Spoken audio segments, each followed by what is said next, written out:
It's always a good idea to have some kind of gloves when you're handling sensitive electronics uh, and high frequency connectors. You don't want to get the dirt on your fingers on the connecting surfaces. Although there are no ESD sensitive components on the board, this is just a bare board.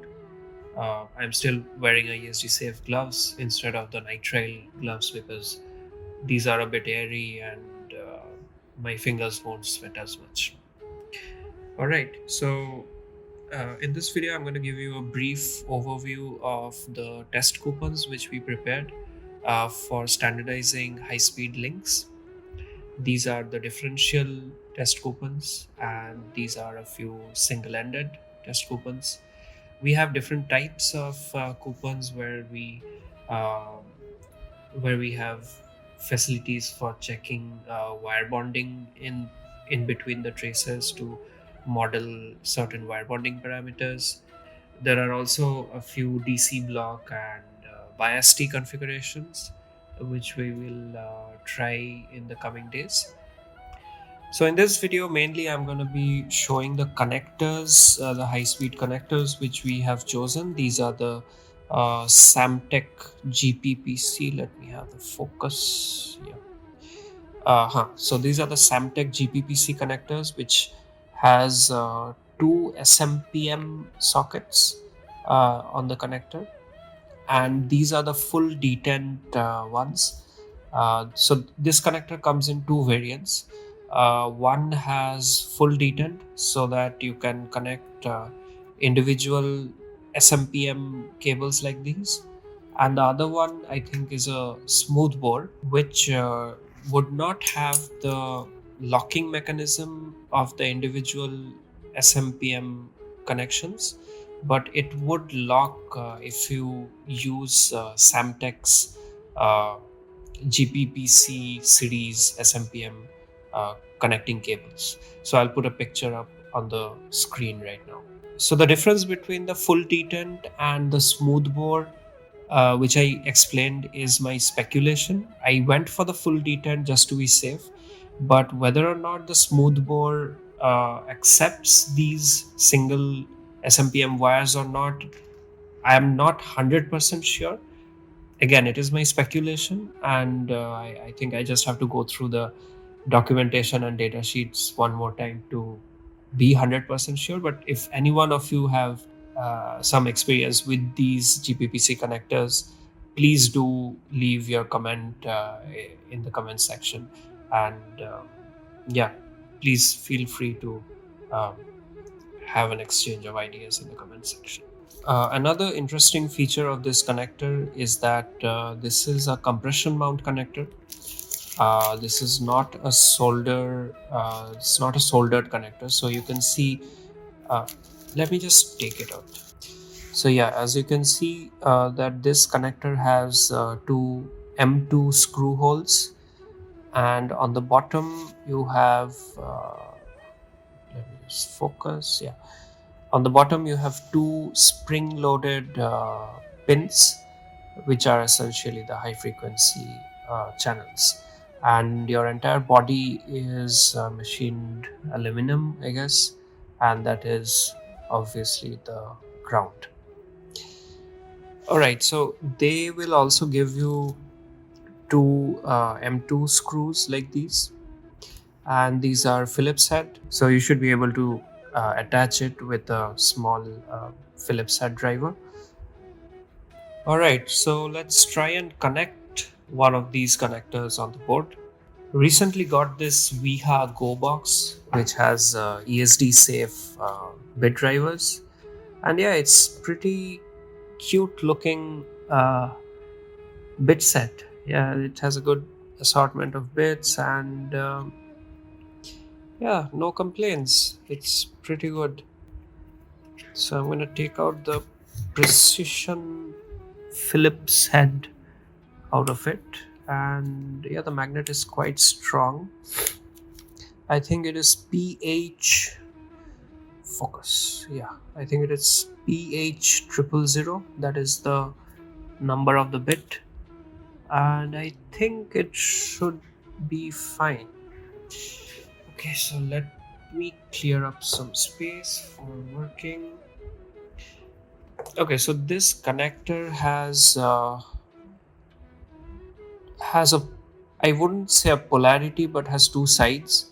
So from the side you want the signals to come out in case of microstrip lines, they have made a little cutout so that when you clear the solder mask of the trace, it does not short to ground. And on the other side, it is completely filled with the grounding. So you have to be careful that you mount it um, so that the signal end is facing the signals. And they also have a identification for that. It has a chamfering on the edges, so you have to identify the signal side by the chamfered edges. So when you're attaching the screws, you don't want to attach or tighten one fully and then attach the other. You want to keep the first one a little loose. As you can see, it's moving around a little. Both of these are a little loose. Now I'm going to tighten one after the other, not at one go, but maybe half turn each. I don't have a torque wrench, but I think if you hold the driver with in between two fingers and you try to rotate it with normal force, you cannot rotate anymore. That should be a good torque to leave it at. Okay, so yeah, that is securely attached on the PCB, and the spring loaded pins which are underneath the connector should load and connect itself to the pads. Now the footprint which Samtec provides for this connector has a little tolerance. I don't know if you can see it in the video, but I can see a little sliver of the enic plating on the bottom side, but none on the top side. So now, in my estimate, if I have to take a rough guess, since Samtec is providing this footprint, they have done extensive testing with the tolerances and everything, and you should be fine. But still, if you are a perfectionist like me, and if you are losing sleep over this 100 micron sliver of enic plating which is staring at you, you might want to eyeball it and tighten it again.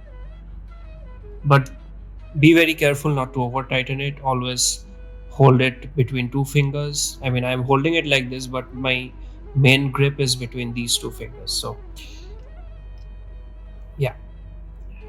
yeah, I think that should be okay. Now here's the funny thing about being a perfectionist. We don't like to see these small imperfections, but we also believe in eyeballing things. Let me hear some noise in the comments from people who can relate to that. Alright, so one down, let's connect the other one. Now when you get these connectors, Samtec would give you a normal anti-static plastic bag.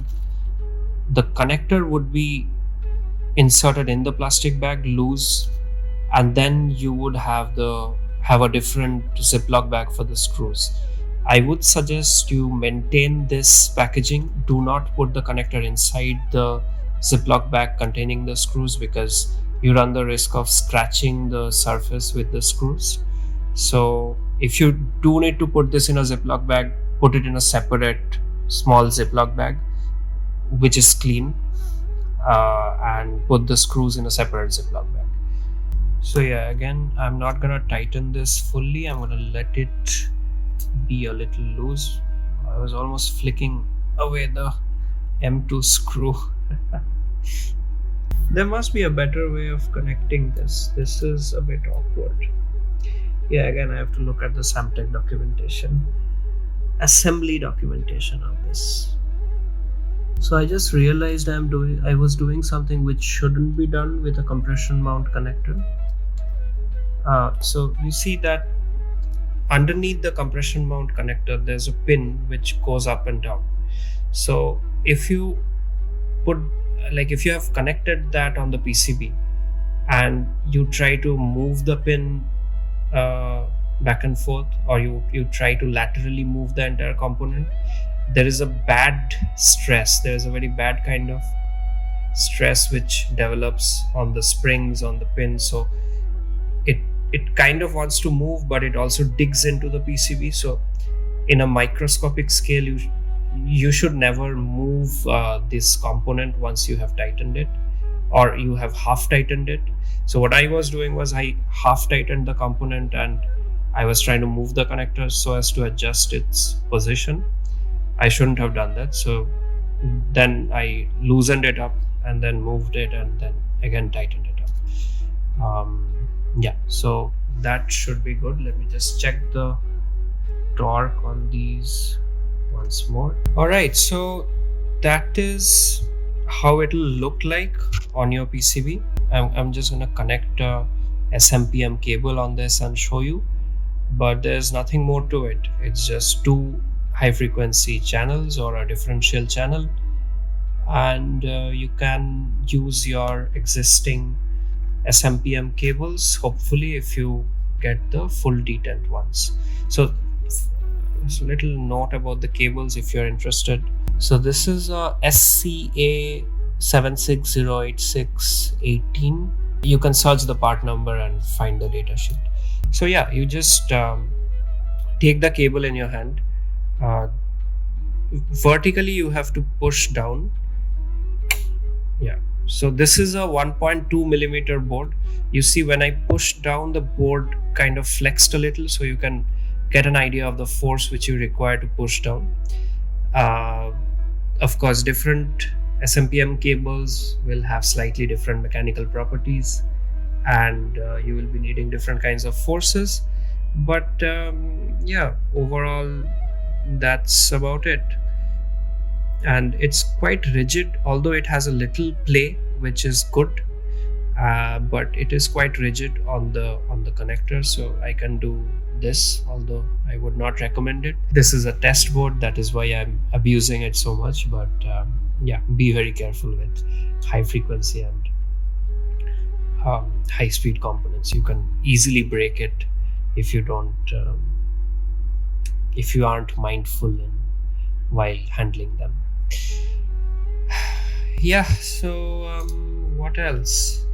I think in the next video I will connect this up to a VNA and test this entire setup and see the S parameters and everything. Maybe I can do it tonight.